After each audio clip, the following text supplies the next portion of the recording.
This story is why you should never mess with the Ouija boards. We moved into my dad's girlfriend's house where one of her daughters lived upstairs, my brother lived upstairs, her other daughter lived down in the basement, along with me who lived in a makeshift room in the basement.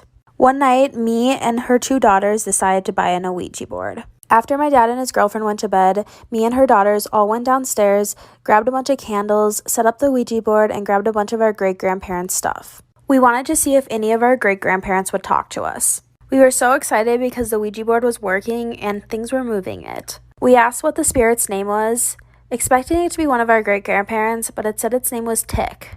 T-I-C. We asked it to repeat it again, and it spelled out T-I-C. We knew that it wasn't one of our great-grandparents. Stay tuned for part 2. This is part 2 of why you should never do an Ouija board. So after it said its name was Tick, we asked how old it was. The spirit responded with 9 years old. We asked what gender it was. There was no response. We knew for sure at this point we were not talking to one of our great-grandparents. I wanted to stop right then and there. I was really freaked out and I knew that we weren't talking to something good, but my older stepsister wanted to keep going. So out of peer pressure, of course, I kept going. She asked if it was human. Its response was no. We asked if we were safe. The spirit said yes, but I really didn't feel safe. We asked if the spirit was stuck in the house. The response was yes.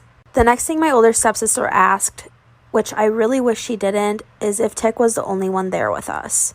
The response was no. 60 seconds is not enough time for the story, and the story is really long, so stay tuned for part 3. This is part 3 to the Ouija board story, and why you should never use an Ouija board. So my older stepsister asked if Tick was the only one there with us. The answer was no. She asked if all the spirits there with us were good spirits.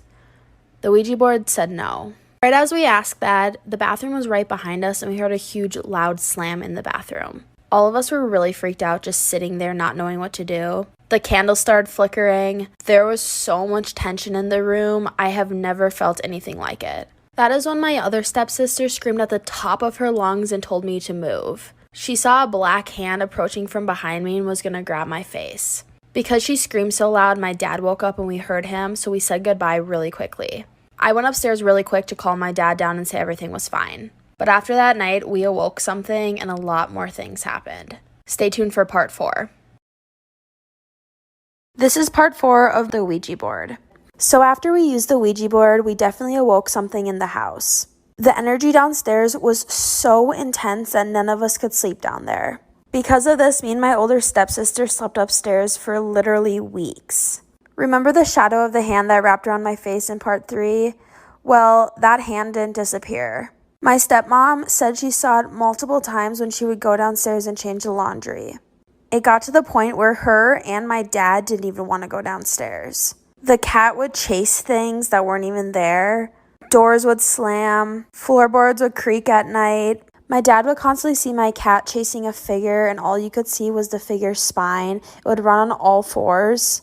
The hauntings got so bad that my dad decided that we needed to move out. Ever since then, nobody has lived in that house for longer than 2 months.